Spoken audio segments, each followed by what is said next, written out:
Hello, Assalamualaikum. Hai, nama saya Amir. Saya merupakan founder kepada Hosting Malaya.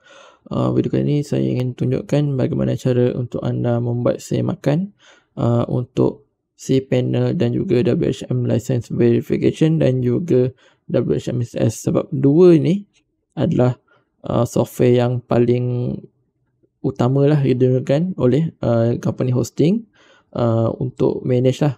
Okay, so untuk pengetahuan anda, untuk cPanel adalah untuk anda punya hosting management, anda punya file-file hosting, anda punya DNS ataupun sebagainya, set up file-file hosting anda, file website anda di situ.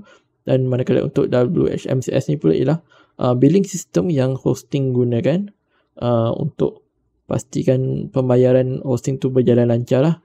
Okay, untuk kedua-dua software utama ni adalah sangat penting lah untuk kita ambil kira, sebabkan oleh banyak sekarang kes data leak, server data yang dihack ataupun sebagainya lah. So ada dua jenis data yang utama lah yang perlu kita ambil kira. Yang pertama sekali data user, itu data pengguna. Sekiranya kita mendaftar di dalam software billing tersebut, so kita punya data ada di situ. Dan yang kedua ialah data billing kita lah, data payment kita, sama ada kita menggunakan credit card dan sebagainya. So itu pun kita perlu ambil kira lah.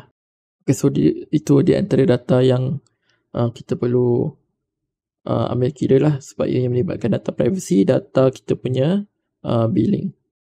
Okay, so sekiranya anda menggunakan cPanel, so anda pasti boleh buka cPanel menggunakan domain anda. So ini contohlah domain saya, amirazban.my. So cara untuk kita open cPanel domain kita ialah kita guna /cPanel, ataupun kita boleh type ni lah 2083 ni. So kita copy, kita pergi kepada bahagian cPanel license verification dan kita paste, dan kemudian kita verify license lah. Tapi kita perlu masukkan dia punya IP, dia punya URL saja, tanpa HTTPS, tanpa port. So kita tekan verify license. Okay, so katanya anda boleh tengok, so dia inform IP server tu, kemudian package apa yang dilanggan oleh hosting tersebut, dan juga aktif daripada berapa, dan juga status dia macam mana, expiration dia macam mana.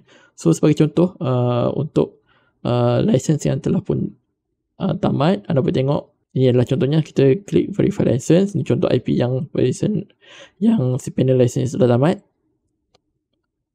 Okay, so anda boleh tengok dia ada punya package 15 day test, dan juga dia bagi tahu tempo dia punya expired date dia lah. So ini dah contoh lagi satu website lagi. Kita just buka 2083, dia akan bagi link. So kita copy link ni, kita try masukkan dekat dalam license tools ni, dan kita tekan verify. So kita boleh tengok lah dia punya cPanel punya license pun aktif. So website ini pun mempunyai cPanel yang license-nya aktif lah. Okay, so sekiranya ianya tunjuk not license, so anda boleh cuba tanya hosting anda dahulu, kenapa, adakah dia betul-betul menggunakan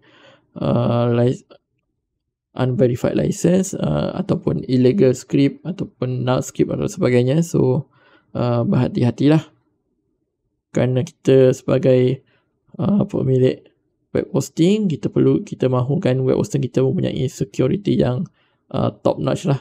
Okay, so sekarang kita pergi kepada bahagian WHMSCS punya license. Ini antara part yang bagi saya agak kritikal, agak penting, sebab dia melibatkan data kita sebagai user, data pengguna, dan juga data billing kita, data credit card kita, data kita punya payment lah.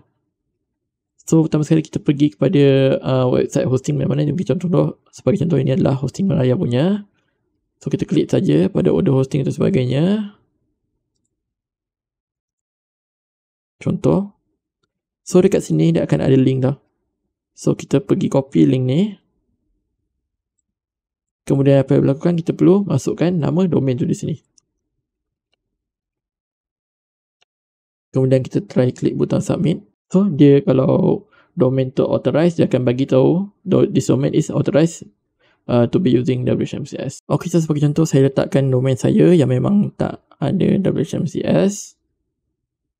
So sekiranya anda masukkan domain yang sepatutnya ada WHMSS seperti ni, tapi dia tulis domain is not authorized.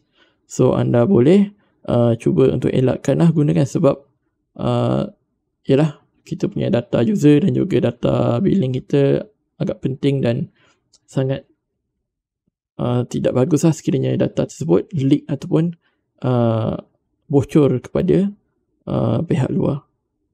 Okey, harap video ini bermanfaat, dapat membantu anda untuk ketahui cara untuk menyemak license verification untuk cPanel dan juga WHMSS.